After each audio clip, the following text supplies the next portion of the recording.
You're back. Okay. That I'm was waiting for them. the funniest thing. Absolutely. What? Funniest. That's my luck. See, we can't talk about it because I don't want us to get in trouble. I'm inviting them now. Okay, go for it. So Yeah. they're invited. There we go. We're on here, There we y'all. go. Come on. See how Now much we're going. prettier? So just so we're all clear on why we did that, it allows all of us to have all of our audiences here. If we would have done it the other way, we only have Nikki's audience. I Oh, love it. that's perfect. So We don't need to. everybody in here will have their own chat. But Nikki, we've wasted enough time with my shenanigans ban, so take it away, girl. We didn't waste any time because we listened to some music and people suggested other music, and then we met the Reeves brothers and we figured out that they're in Colombia, which is like super close to me. And yeah, they're basically like hop, skip, and a jump over there. Okay, so let's do like the quick song and dance because if you guys don't know, this is Dylan and I's first time hosting an artist. So we're super, super appreciative of you guys being for sure. Both of us. Dylan actually gets all the praise. He suggested you guys, and I'm just like super stoked that you replied and really appreciate it. So, Oh, um, okay. For any of you guys who don't know, my name's Nikki. I live in Nashville, thus to handle Nikki in Nashville. I wouldn't lie to you about that. Basically, I'm a music curator. I talk about country music artists who deserve to be spotlighted, not the ones who are on the radio. And we just share all of this amazing music for people who want to expand. Who's like an encyclopedia of country music, and I'll let him introduce himself, and then you guys take it away. So I'm Dylan. You guys, of course, the Reeves brothers. You guys know me quite well. I mean, I've been following you guys, and you guys have been supporting me. I mean, it's been give and give on both ends of us, and a lot of folks like Nikki consider me to be a country music historian, and I'm just so excited to have you guys here. But the real question is, are y'all excited to be here? oh man, we're so happy. This is our first time actually getting to talk with you, Dylan, and our Yeah. first time being acquainted with Nikki was today. Well, we've seen some of our videos actually in the past because somebody tagged us the other day in one of our videos, and so yeah, this is like super special for us, and we're just proud to be here, and we're so thankful for you guys asking us to be a part of it. Yeah, thank y'all so much. Y'all saved our hide. You know, we we it was super last minute because we had some other things, and Nikki messaged me today of all time. She goes, "Who can we ask?" I gave her a list of 5 people. I said, "If you ask the Reeves brothers, you tell them I'm attached to it, and I bet you if they aren't too busy, they'll stop in." Dude, yeah, Absolutely, for sure, man. anytime.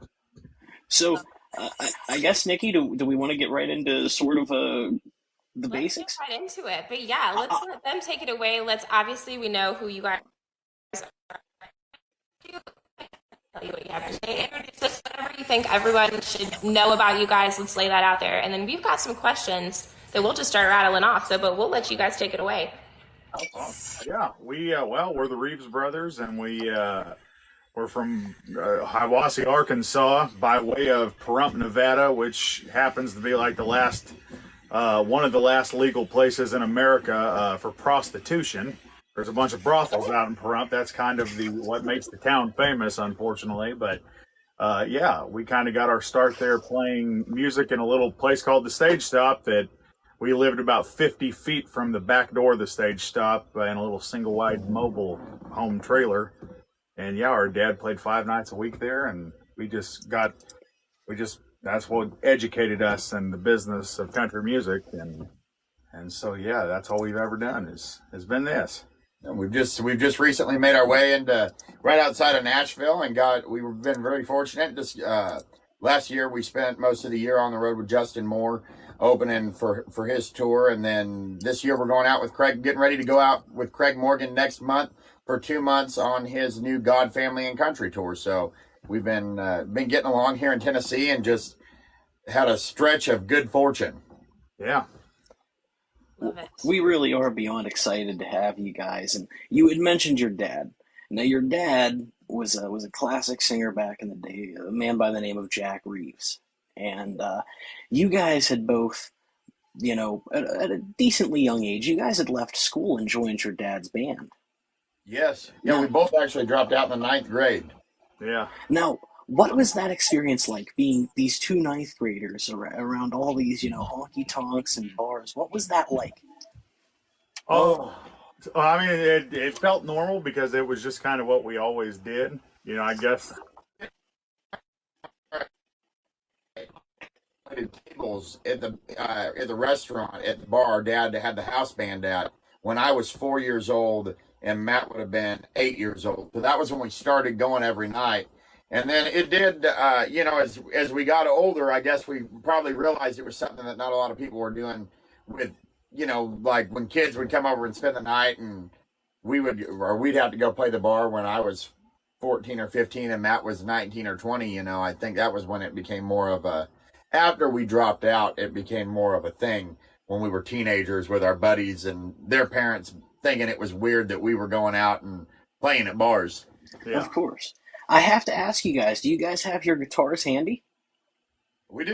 Yeah, they're around here. Yeah, In cases. Well, Sure. I think if y'all are willing, we might have you bust out a couple tunes just throughout the live so people can get an idea of you. Does that sound all right to you? Sure. Yeah, let me grab them just so we'll have them on hand. For sure. Cole, get all So, these things squared away. of course, I gotta ask, right? You guys have a pretty large musical family.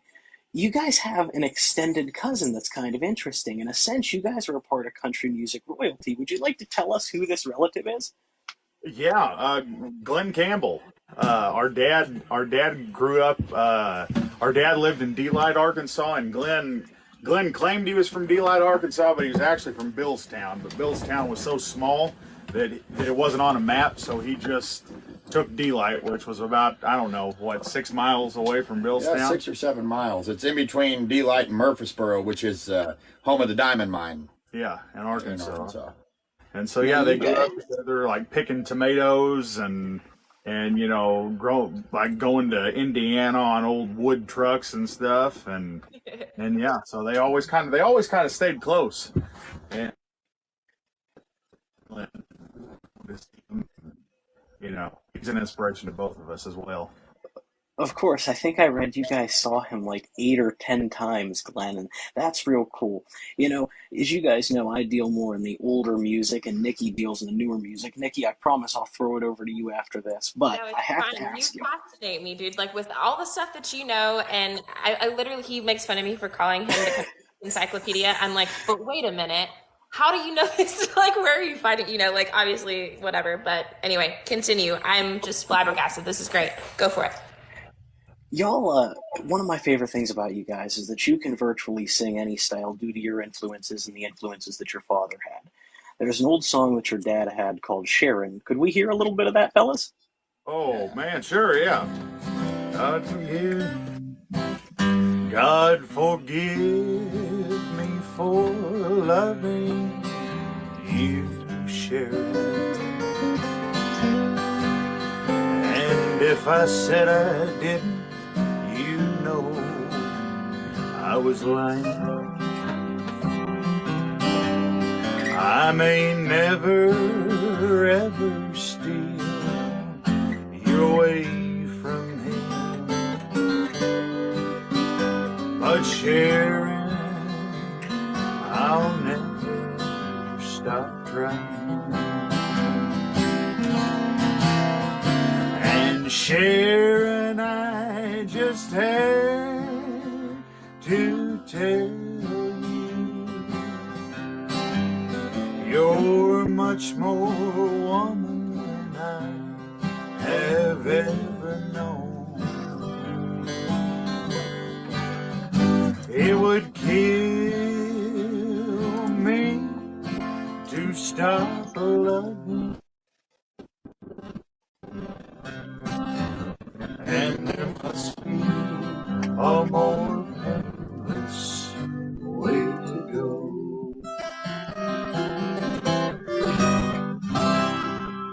Now that is country. Yeah, That is country. thank y'all. Nikki, I'll throw it over to you to ask some questions, and then I'll railroad you later. All right, go ahead. Yes, railroad related. Y'all, that was awesome. That was probably like top 10 experience ever. That was amazing. Thank you so much.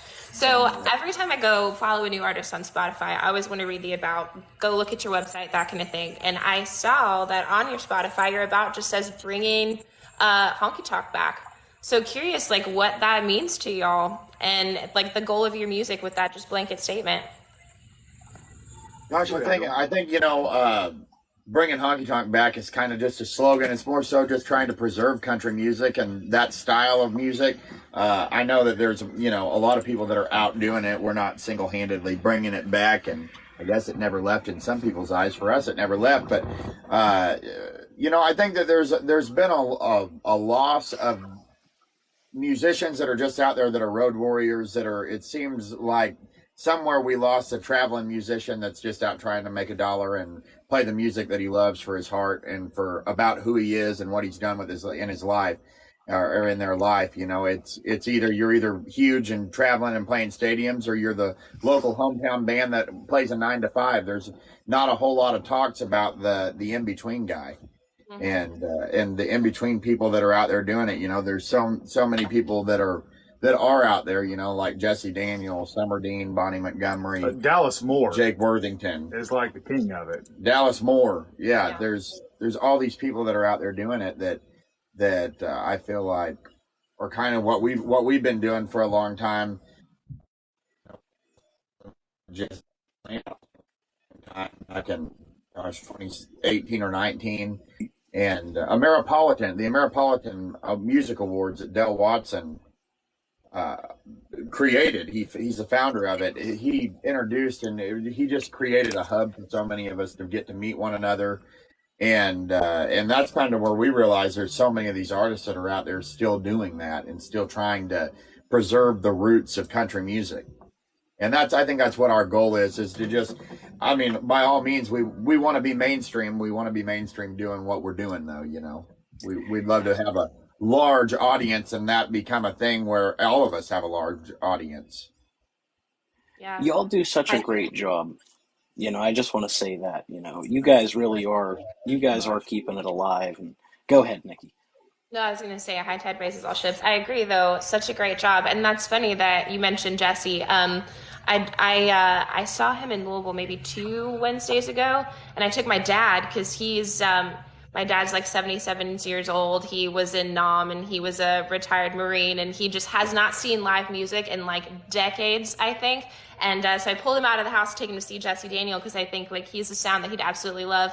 And it just like was the most incredible experience because like Jesse stuck around and like talked to me and my dad was so happy, and he was like kind of saying the same things that you guys were saying about like being on the road for so much, and just like the crowd was small but he still absolutely loved it. So that's definitely a thing that I love, and glad that y'all are preserving that so much.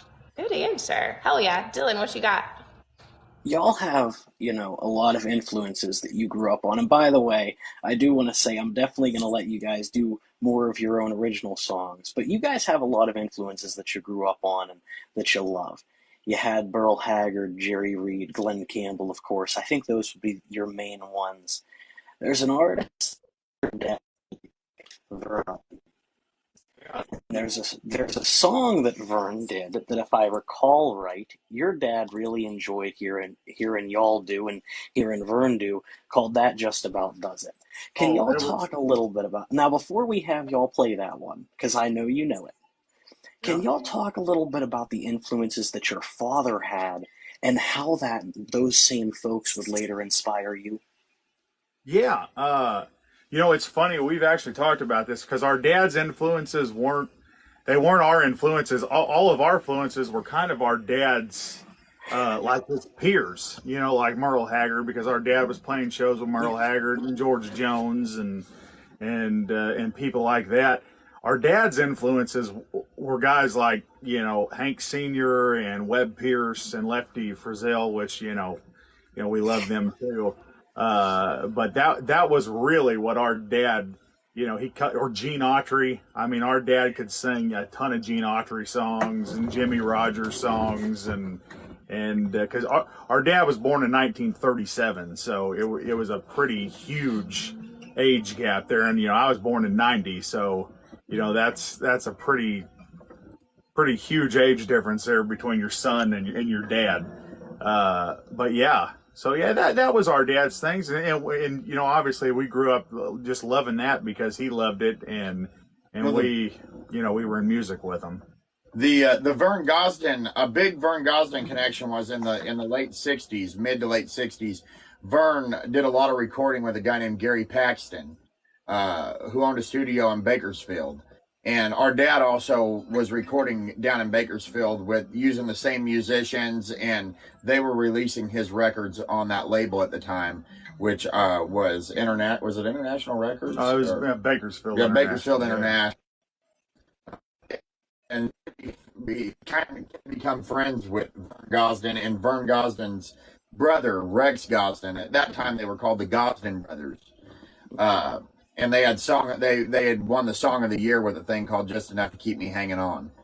And so yeah, when I was a kid, the rule at the house was you weren't allowed to answer the phone, or you weren't allowed to wake our dad up when you answered the phone unless, like, if he was asleep, he was asleep. Don't come bother me, because he would stay out all night, you know, playing music.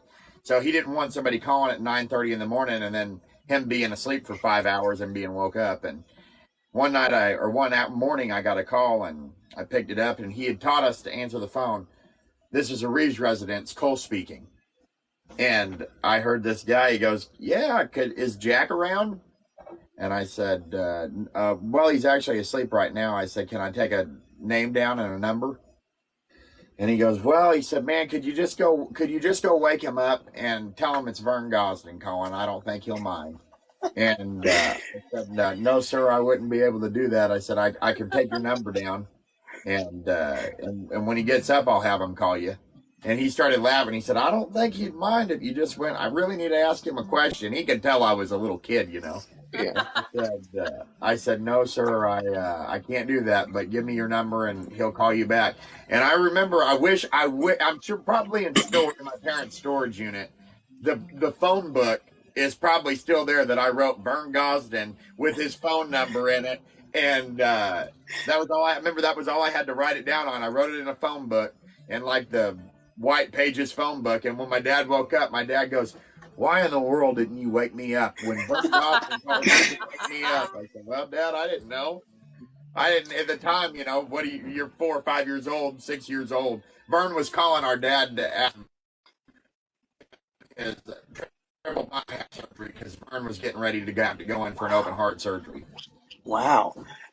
Well, before I force you fellas to do that, just about does it. I do want to say, you know, your father's recordings are out there on YouTube, Jack Reeves, and there's a handful of them, and I'm sure you guys would really appreciate if people would check those out at some point. And when you guys are ready, if we could get some Vern Gosdin, I'd really appreciate that. That pick. Sure. Oh yeah. Oh, this is the one you stole from the garage. You're welcome, today. Yeah. Every night you go to bed crying. Every night you go to bed crying. Oh man. There's nothing left to do when love is dying.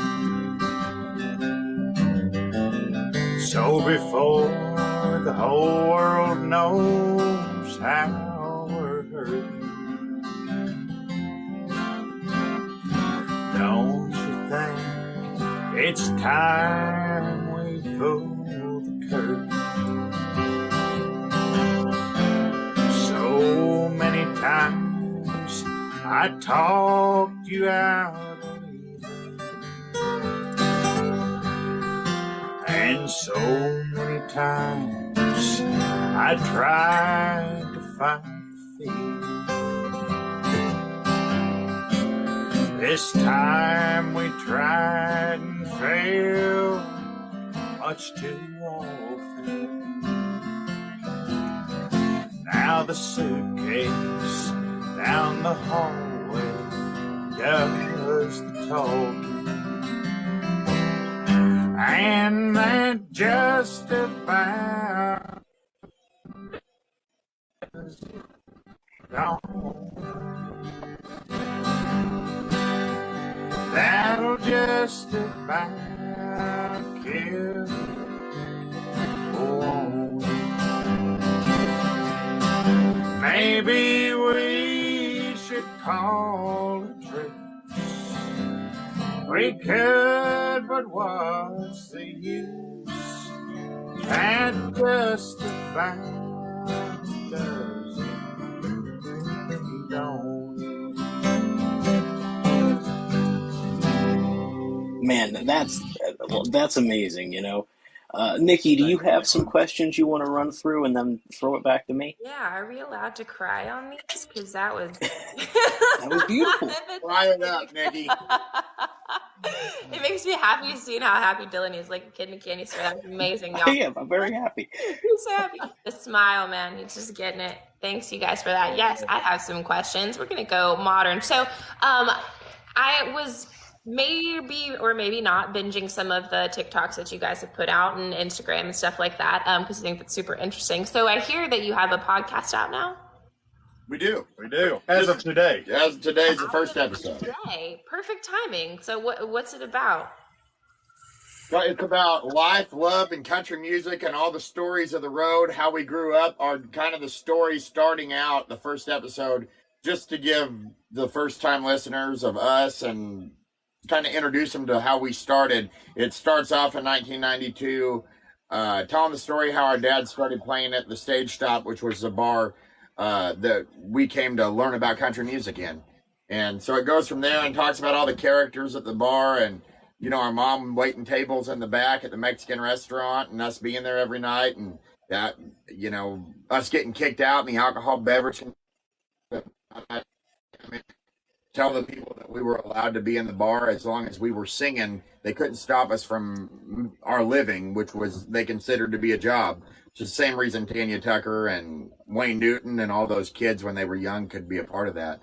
So we kind of break down that story. And from there, the second episode is just going to start being about stories of the road, breaking down different musicians, the worst gig, the best gig, just anything that really stuck out on the road and the different people you meet when you're traveling all the time. I love that. That's all. I feel like that's always such a mystery for people sometimes. It's just like what really goes on behind the scenes. All the fans see the lights and the stage and the performance, but like all the stuff that you guys have to go through to get there and get to the next spot and like do all the stuff behind that. What inspired that question was I saw the promo video that you guys did that made like literally everything look so fun. You guys look like you were having so much fun doing everything. So next question is like, what percentage of life on the road is like all that amazing funness? And then what percentage you guys just like, like kind of want to kill each other sometimes? It's a high percentage of fun, I think.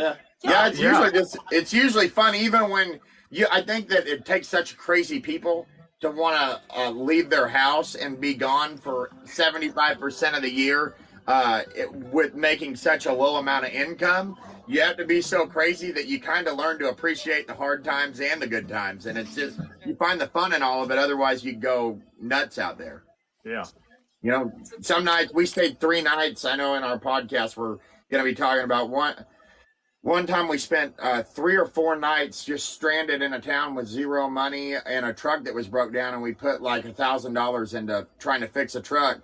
And finally, like a friend of ours called and bought us an extra night at this hotel because we were down to where we had no money and we were still, videos of us in the hotel the last night. Just crying from laughing because it gets to the point where you're like, what are we going to do? You just know you got to figure it out. Yeah, that's crazy, but amazing. Okay, that does sound kind of fun. What's the podcast called for anyone who's curious to go look it up? Brothers of the Road. Brothers of the Road. Classic. Love it. I got a question from someone on this side, and then Dylan, I'll kick it back to you. First of all, Haley, thank you for saying that. Really appreciate it. I agree. You're the best. She says, what keeps you writing songs? I guess what's some of the influences that inspire some of the stuff that you guys are writing? A lot of it's just life experiences. Some of it is. I won't say a lot of it, but some of it is. Glenn Fry said one time, somebody asked him, he said, do you have to live everything you write? And he said, absolutely not. You just have to learn to become a good songwriter. And I agree with that. That I don't think you have to live everything necessarily, but it does help a lot when you're if you've lived something that a heartbreak or something like that. It surely does help a lot to write a good song. Cole's the king of it. Cole. I like to Cole write about heartbreak. Cole loves getting his heart ripped out so he can write songs. Yeah, I've also I feel like I've written a lot of songs, and I've written for a long time, and it's probably my favorite part of it is writing. And I prefer to write about personal experiences more so than anything else. I've recently I feel like I've kind of found or discovered, or just my way of thinking has changed, but I feel like you can be too close to a situation too. And it makes it difficult. You can get so wrapped up in your own feelings that it makes it difficult for people to understand what's going on in a song. You kind of have to step away from it and look from the outside in on a situation and say, because something that impacts you, I could be writing a song about that sounds like, I'm so sad that I'm leaving her, but I'm talking about having to leave to go on the road to play shows. And it's like, well, why is he leaving her? He could stay with her. Why is he sad about leaving her? Don't leave this girl. And it's like, I'm just talking about I have to leave to go make money, for my job. So you kind of have to step away from it and think, is somebody going to understand this, And that's where it comes in, being able to step aside from your personal feelings and be able to write for an audience versus yourself at times. That's so interesting. I never thought of it that way. That's probably why I'm not very good at it, because I'm super into my head stuff. But you have to paint the picture where it's a universal context. So people can put themselves in those shoes, and it still makes sense for y'all as well. So is She Don't Want a Cowboy, is that personal experience, or? She Don't Want a Cowboy is strictly imaginary. It's just fiction. I started working on that song. I wrote the first part of it. A little bit of a minor influence came from a friend of mine named Alan Becker. He lives in Maysville, Arkansas, or Oklahoma. Maysville, Arkansas, and Oklahoma are the same place, but depending on what side of the street you live on. But a little bit came from Alan Becker. He was a bull rider when I was a kid out there, that kind of had to retire at 23 years old because he tore himself up pretty good at a Donnie Gay rodeo in Mississippi, in Biloxi, I believe. So he would tell me some stories and talk about when we were younger before he got married, and so a little bit of influence came from that. But I actually wrote the first verse of that song. First verse and chorus, and I took that song to every songwriter I could, and I'd bring it up, and nobody was very, didn't strike a chord with anybody. So finally one day, I thought, I was sitting at home and nobody was around. I thought, it had been a year later. I said, I need to finish that. So I sat down and finished it one afternoon, and then we ended up recording it and releasing it as a single. Brilliant. Yeah. That one's my favorite. I don't know why, but You guys have 3 fantastic albums. I know you're still putting out new stuff. You're probably working on a new album. You're going to be touring with Craig Morgan, who's been in the news lately for some great reasons. One of my favorite things about y'all is that you are writers. The music is very real. And Cole, you can feel free to say no to this one. You have one you guys haven't released yet that I really like. Do you know which one I'm talking about? Oh, it's Drink. I know. The last live you had, you've sang it the last 2 lives, because it's the one where you 2-step everywhere you go. It's what's a 10 like that's you? a real fresh one. Could we get a little bit of that? I can do that. I'm gonna have to take my cup off so I don't destroy my guitar here. Let's see it. Hot off the presses, everybody. Yeah, I just finished writing this one, I don't know, a month ago. Let's see.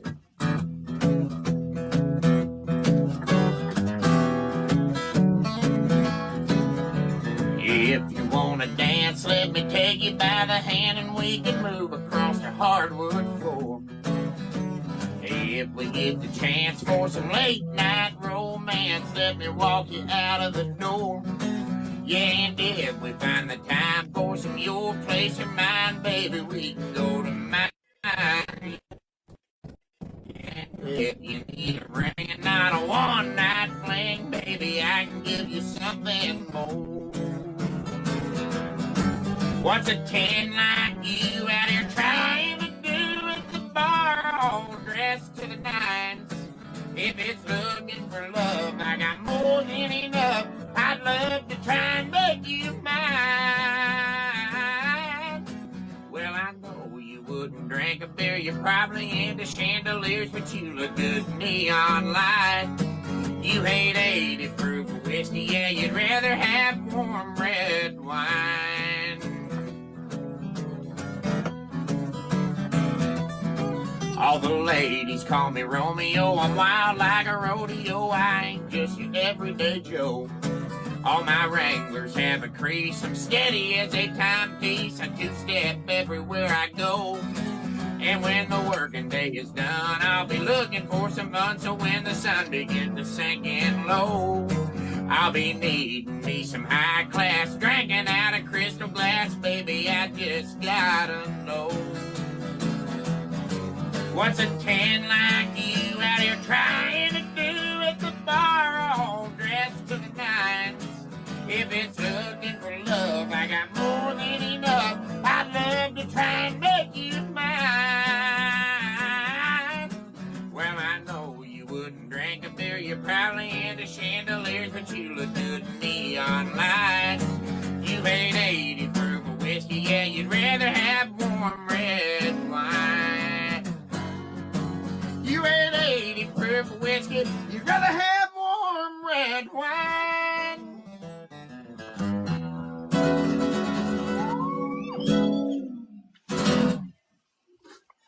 Oh yeah. You know, it is. I love just about everything you put out, but you did that one, you know, and I have to say I can't wait for the day y'all decide to put that out, because it's probably my favorite, man. I really do love it. Oh, thank you so much, man. We really appreciate that. I will So send that that was request fun. to the request that out. I'm like, okay, so like add a new thing to the bucket list. Let's dance to that at Wild Horse or something. Just like put that out there for the people like me who just want something like that out there. you know, the crazy thing That's about the buckle polisher. the crazy thing about you guys is that you only do have 3 albums, to my knowledge. Your first album was, what, 2016? Then you had a follow-up in 2017, and then 2020. Can you talk about those 3 albums? I know that some of them had covers, some of them had originals, some of them, you know, you guys chronicled the old stage top bar and whatnot. Can you guys just take us through your 3 albums and the thought process and the experience? Yeah. We were we started the Reeves brothers back in 2013 officially as a band, and it took us. We initially tried to start an album, and we all hadn't hung around each other in so long. Like Kelly Bishop, our bass player, and our drummer Nate Wong, that we couldn't cut anything because we were just hanging around each other all day, like having the time of our life, being friends. And so nothing got done, and we ended up disbanding the band. And Cole and I moved to Nevada. Kelly stayed in Arkansas, where we were at the time. We moved to Nevada, and after, I don't know, about a year, I'd say, close to a year, Yeah, probably, yeah. Kelly decided to leave his girlfriend. They were on the skits, and he was like, "Man, I think I'm going to come to Nevada." And we were like, "If you come to Nevada, It kind of happened through a John Fogerty concert. yeah, We went to see John Fogerty, and he was such a great entertainer. Matt and I were like, man, if we could get back together and start the band back up, we could have a show like this. I mean, where we ran around stage and entertained and do country music, like the way Fogerty does rock and roll. And we called Kelly, and he had told us, he said, man, my girlfriend and I are kind of breaking up right now, so I'd be interested in coming back and doing this with you guys. Yeah. And that's what led him to coming back. So he came back, and a good friend of ours, Joe Slopes, he said, you know, if I know y'all need money to cut a record, so if you would like, I'll give you the money to do that. And so we ended up finding a recording studio in Las Vegas. And at the time, we didn't know, we were still cutting stuff kind of like our dad, where, we just found songs that we liked and then maybe a couple songs that we had written. And so the majority of that first record was just cover songs, other than like 3 or 4 of the tunes off the 10 tracks. And the record, just, we weren't happy at all with it. We cut the album and about the whole thing in about, I don't know, probably 20 hours altogether. Just a real quick, sloppy record. And the guy that was producing it really didn't know anything about country music or anything like that. And so we released that, and we weren't all that happy with it. So then the second album I produced, and that was the King of Country Music. And Colin Kelly had written a song on there, and I think there was Bill Mullen and I wrote a song. Yeah, there was a couple more originals on that, and then we released that, and kind of where I feel like we started as a group is really the Reeves brothers was the last honky tonk. We had met Kevin Skirla at the Ameripolitan Awards and said, "Man, I've got a studio in Texas, y'all should come and record a record there." So, well, he didn't say a record. He said, "Y'all should come cut a song there." And when we showed up, we ended up spending like 30 some odd days straight at his recording studio, sleeping there and cutting. Some days till 7 a.m. We'd be up 3 in the afternoon till 7 in the morning recording music, and then that was the last honky tonk that everybody got, and the majority of the songs were the things that we had written and kind of the things that we had to say at that time. So we were proud of that record. There's an individual. 2019? Yeah, 2020.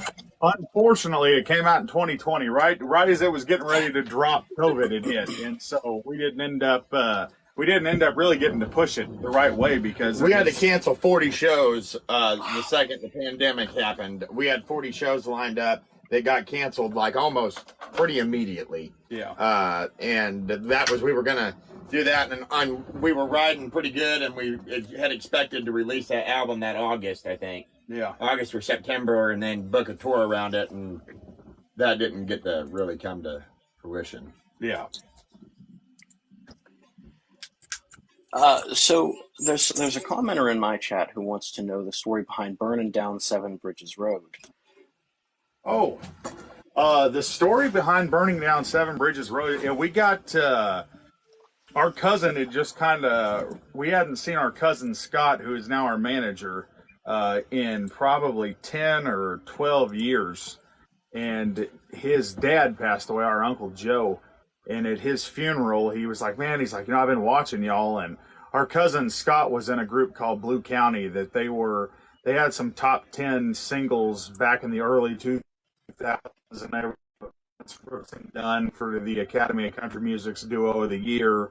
And then our cousin Scott had written "Made in America" for Toby Keith. Wow. And so he was kind of in tune with the Nashville scene and what was going on here. And at our uncle's funeral, after everything was done, he said, "Man," he's like, "y'all should really come to Nashville and just, let me introduce you to some writers and let's write." So our very first write in town that week that we got here was with a lady named Leslie Satcher, who wrote Troubadour for George Strait. And then the second day was burning down that Seven Bridges Road with Mark Narmore, who wrote Moon Over Georgia for Shenandoah, and then he wrote That's What I Love About Sunday for Craig Morgan. And so we were sitting there in his office, and it kind of started off as a super weird write that there just wasn't anything at all coming, and we were kind of making silly, stupid songs, and then he said something. He's like, "Oh, you could kind of write Mark kind of talks like this, and he's from Alabama, and he's like, oh, we could write a song about kind of about the Eagles, like burning down that Seven Bridges Road." And I was like, "Oh man, that's cool," because my cousin Scott and I we were both born in Southern California, and we grew up loving the Eagles, and so yeah, thought process behind that was just to find Eagles lines and titles and kind of make it in all those titles and lines into a song. And I thought it was kind of super cool, just a wordplay song more than anything. But I love it. That's the story behind it. So we have a little bit more time, and there are at least 3 more songs I want to hear from y'all. All right. So I got some rapid fire for you. First off, could y'all do it's one of y'all's favorites. Yes. First memory I have, it's a crying sound of a pedal steel guitar. Smoke to the ceiling, sawdust on the floor, and a sign that read the stage stop bar.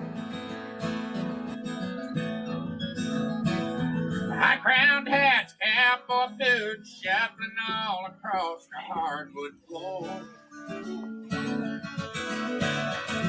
Hey, I recall the dim lights, some barroom fights, country music, and a line outside the door. And I heard the day I started loving you again. My heart aches by the numbers, your cheating heart, and misery and gin. DWIs and alibis, telling their wives they ain't where they are. I got one hell of an education and drank myself into sedation, hanging out down at the stage stop bar.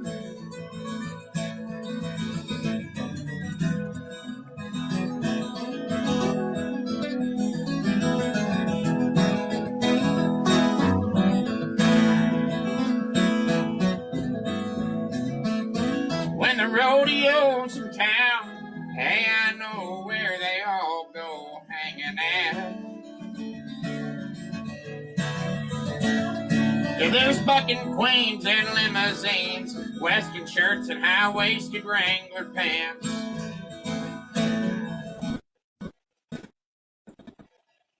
There's high school, there's young and old women that can fit your every need. All the guys are up and the girls are tough, so it equals up to be a honky-tonk nighttime dream. And you're here today, I started loving you again. My heart aches by the numbers, your cheating heart, and misery and gin. DWIs and alibis, telling their wives they ain't where they are. I got one hell of an education and drank myself into sedation, hanging out down at the stage stop bar. Well, I got one hell of an education and drank myself into sedation, hanging out down at the stage stop bar.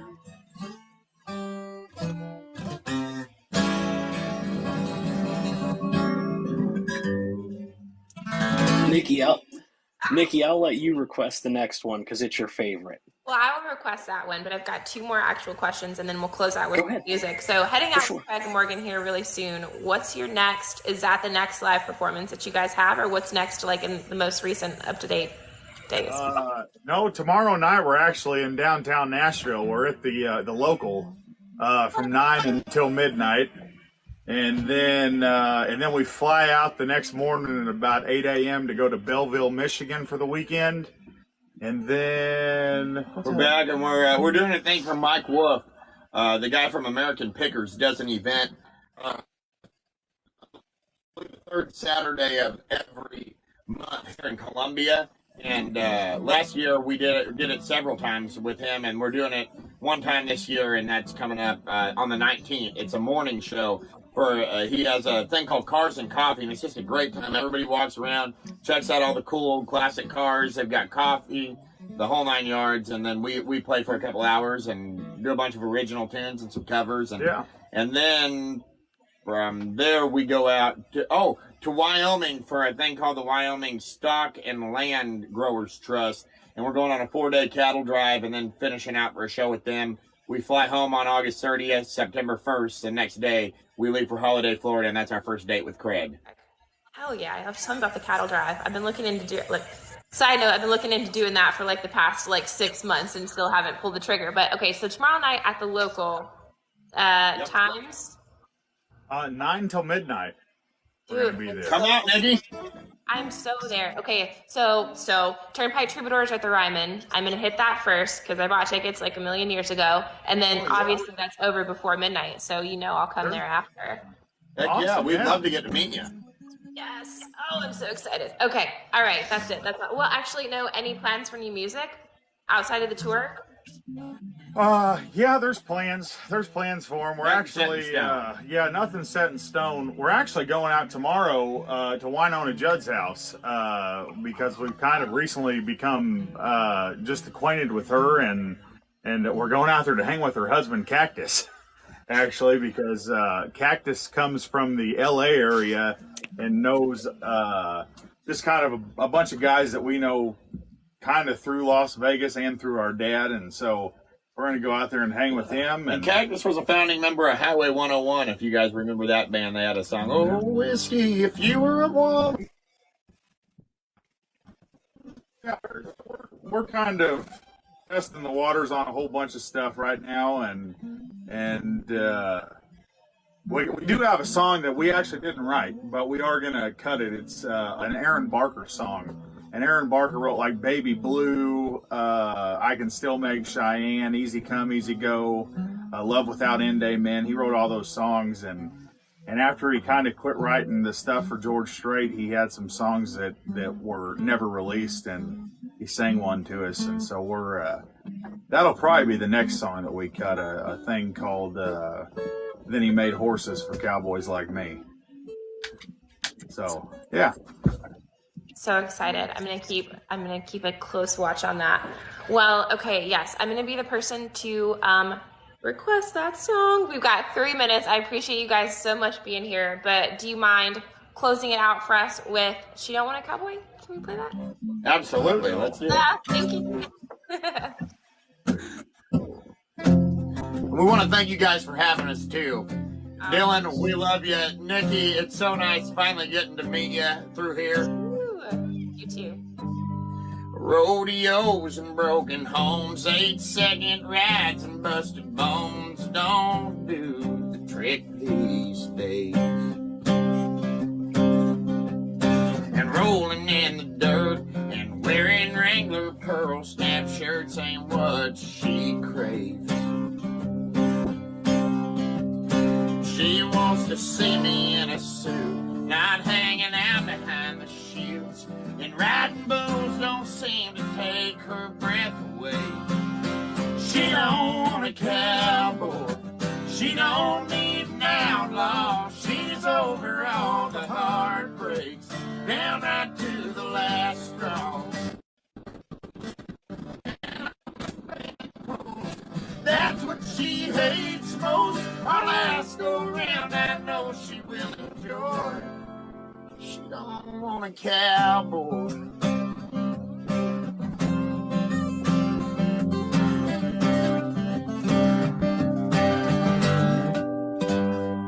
She's business 9 to 5, 8-hour days, not second rides. It just ain't had enough. She used to cry when I'd leave home. Now she smiles if I go get in that pickup truck. What don't kill you makes you strong. That woman's gonna be long gone by the time it takes for them to pull the gate. She don't want a cowboy, she don't need an outlaw. She's over all the heartbreaks, down right to the last straw. Hat on the bedpost, y'all, that's what she hates most. Our last go round, I know she will enjoy. cowboy.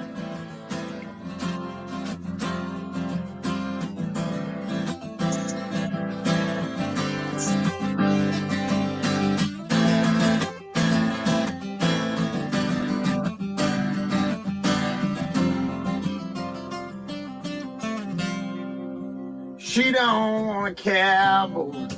She don't need an outlaw. She's over all the heartbreaks, down right to the last straw. Hat on the bedpost, that's what she hates most. Our last go round, I know she will enjoy. She now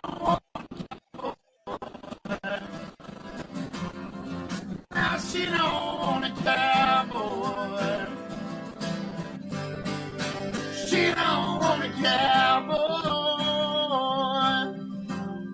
Now she don't want a cowboy. She don't want a cowboy.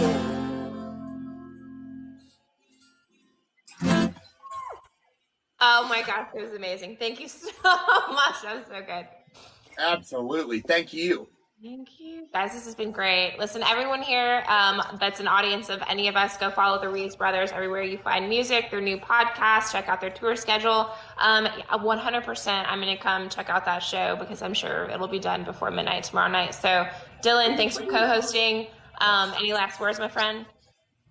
Yeah, fellas, I just have to say thank you. I told you guys a long time ago there would come a day where I would interview you, and I'm glad that it's today. And hopefully our paths can cross again in the future. I also want to say good luck with all the success. You guys know that if there's any group here on TikTok or any individuals that I've really, strapped my rocket to, it's you fellas. And good luck with everything that you guys have coming. Thank you for being here.